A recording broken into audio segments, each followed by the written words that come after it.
कोई भी बंदा किसी किसी पॉइंट के ऊपर ये नहीं कर सकता कि मैं इलाज नहीं करवा सकता क्योंकि मेरे पास जो है वो पैसे नहीं है। यार 75 साल में मुजम्मिल, यही तो पहला मज़ेदार हम फलाही काम करने लगे हैं, टेंजेबल सस्टेनेबल आप कहने दीजिए मुझे। हमने बाकी मैदानों में बहुत कुछ किया होगा, लेकिन अगर स्ट्रिक्टली स्पीकिंग वेलफेयर के मैदान में कहें तो अब इंशाअल्लाह मतलब 75 साल बाद ही सही, is always never late for the good thing. तो हमने ये कदम उठा लिया है कि अब कम से कम हमारा कोई पाकिस्तानी बहन भाई इसलिए बेबसी की मौत नहीं मरेगा कि उसके पास पैसे नहीं हैं। बाकी अल्लाह की तरफ से आई हुई हो तो ज़ाहिर है उसको कुछ नहीं किया जा सकता, वो हम सब नहीं जाना है अल्लाह की तरफ। तो लेकिन ये मामला कम से कम ख़त्म हो गया है। और इसके इस खूबसूरत इक़दाम के इतने खूबसूरत मुख्तलिफ पहलू हैं जो मज़ीद गुफ्तगू होगी तो मैं आपके सामने पेश करूँगा कि इसके कितने लॉन्ग रन इम्प्लिकेशंस होने जा रही हैं। एक की तरफ मैं इशारा कर देता हूँ आपको, जो इसमें हेल्थ सेक्टर में तब्दीली आएंगे वो तो मैं आगे बताऊँगा आपको, लेकिन जो इससे भी मैं आगे खूबसूरत इसका फ़ायदा देखता हूँ कि बीइंग ए नेशन हमें ये प्राइड फील होगा और हमें ये कॉन्फिडेंस आएगा, क्योंकि ये इस प्रोग्राम की कामयाबी मेरी कामयाबी नहीं है, मेरे मिनिस्टर डॉक्टर फैसल सुल्तान की या प्राइम मिनिस्टर इमरान खान की कामयाबी नहीं है, यह हुकूमत की कामयाबी, ये पूरे कौम की कामयाबी है। ये पहली बार इतना बड़ा इतना अच्छा हम काम कर रहे हैं। तो मैं जो इशारा कर रहा था कि पहली बार हमें ये कॉन्फिडेंस आएगा, ये प्राइड आएगी कि यार अगर हम एक शोबे को ठीक कर सकते हैं तो इंशाल्लाह बाकियों क्यों नहीं, तो फिर हम बाकी शोबों की तरफ इंशाल्लाह बढ़ेंगे। Right, make sense. मैं इसमें ना दो तीन चीज़ें, and we are gonna go into in depth into the program as well. पहला तो मैं ये समझना चाहूँगा कि आपने बड़ी इंटरेस्टिंग बात की, आपने कहा कॉन्फिडेंस की बात, and I remember I was speaking to मेरे जो ड्राइवर हैं उनसे मेरी बात हो रही थी, तो this is right before federal और पंजाब में सेहत कार्ड आया था, तो उन्होंने कहा ये सेहत कार्ड क्या है और क्यों ज़रूरी है। तो मैं उनको ये समझा रहा था, मैंने कहा यार देखें आप, और वो होता था कि कभी कभार वो आते थे आके मुझे कहते थे कि इलाज करवाना है, कुछ है तो मुझे 2000 3000 4000 रुपये दे दें। अच्छा, मेरे लिए वो देना कभी मसला नहीं था। मैंने उसको ये बोला, मैंने कहा यार जब आप आके मुझसे मांगते हैं तो मुझे भी पता है आपकी शक्ल पे एक वो होती है, यू नो लाइक एक why should any self respecting man ask another man for money for something as simple as health, you know, health और फूड। तो मुझे पता है कि आपके लिए मेरे पास एक पावर आती है for no reason at all, हालांकि वो आपका एक बुनियादी हक है, और वो जो आपका बुनियादी हक है वो आज पूरा होगा कि आपको मुझसे नहीं मांगना पड़ेगा।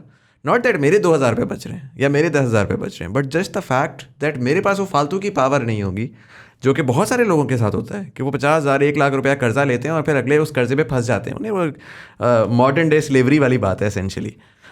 तो उसके हिसाब से व्हाट डू यू थिंक कि you know now that people are will not have to, मुझे पर्सनली लगता है इसका एक सोशल इम्पैक्ट है जो कि काफ़ी ज़्यादा फार रीचिंग होगा। मैं कितना आपको शदीद इसका सोशल इम्पैक्ट बताऊं, मैं अपना हालिया मज़ेदार इनकाउंटर आपके साथ शेयर करता हूं। लेकिन हर आदमी के अंदर खुद ही होती है, हर आदमी में सेल्फ रिस्पेक्ट होती है, कोई आदमी किसी के सामने खुशी के साथ हाथ फैलाना पसंद नहीं करता। ठीक, मैं एक बड़े फोरम पे बैठा हुआ था मुजम्मिल, पिछले हफ्ते की 10 दिन पहले की बात है। तो हमारे मतलब मैं उसमें कोई वो नहीं हो रहा हूँ, हमारे एक मेहरबान जो थे KP के थे, क्योंकि KP के में सबसे पहले प्रोग्राम शुरू हुआ था ये।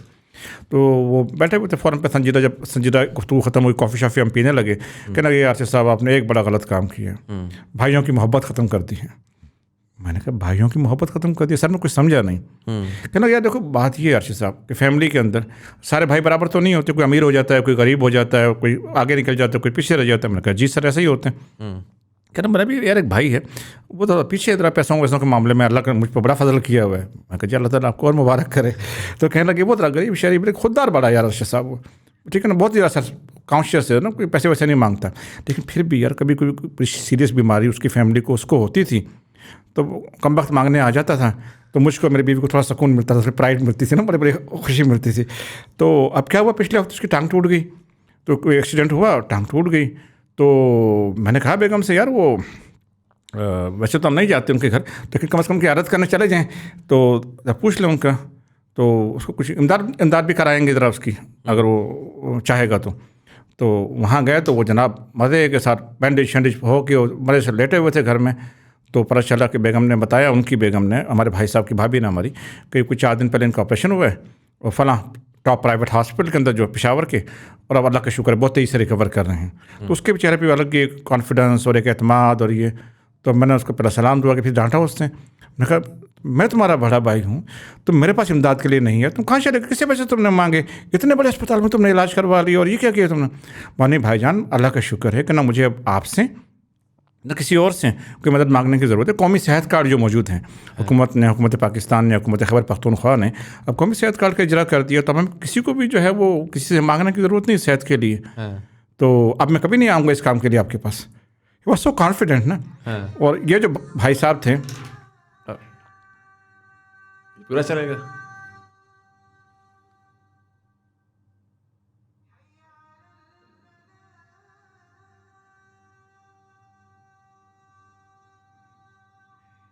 तो मैं ये अर्ज़ कर रहा था, ये जो भाई साहब थे तो इनको जो है कहना मुझे बिल्कुल अच्छा नहीं लगा। कभी कम वक्त जो है मुझसे पैसे मांगने में नहीं आएगा, तो मेरी ईगो किस तरह वो बूस्ट होगी। हाँ बूस्ट होगी। तो मैंने जो है वो मेरी बेगम ने ज़रा मुंह बनाया, हम घर वापस आ गए। तो ये तो आपने अच्छा नहीं किया अर्शद साहब। मैंने कहा सर देखें, उसको अगर वो आपके पास आए तो आपके एहतराम में मोहब्बत करने के लिए आए ना, मजबूर होकर क्यों आए। तो ये हर घर की कहानी है कि आज हमारी वैल्यूज़ इस हद तक डिटेरिएट हो गई हैं मुज़म्मिल, यकीन मानिए बहुत से लोग अपने मगरूर सिबलिंग्स से सिर्फ इसलिए ताल्लुक़ रखते हैं कि खुदा न खास्ता कोई अभी नबी हो गई, कोई एमरजेंसी हो गई तो उनकी शक्ल देखनी पड़ेगी। हालांकि अगर आपने दूसरे की शक्ल देखनी है, मोहब्बत करनी है, ताल्लुक़ रखना, तो बाहमी एहतराम का ताल्लुक़ होना चाहिए। तो ये इसकी बहुत ही सेंसिटिव और बड़ी वल्नरेबल डायमेंशन जिस तरह आपने इशारा किया, ये वही है। जिस तरह आपको अपने ड्राइवर का नज़रें झुका के या बेबसी की तस्वीर बन के पैसे मांगना अच्छा नहीं लगता, आई एम श्योर कि हर रिस्पेक्टेबल आदमी ऐसे ही सोचता होगा। तो ये इसमें बहुत बड़ी जो है वो कंट्रीब्यूशन है कौमी सेहत कार्ड की, कि उसने सेहत के मामले में इंसानों की ग़ुलामी से अल्लाह ताला की मेहरबानी से आज़ाद करवा दिया है। राइट।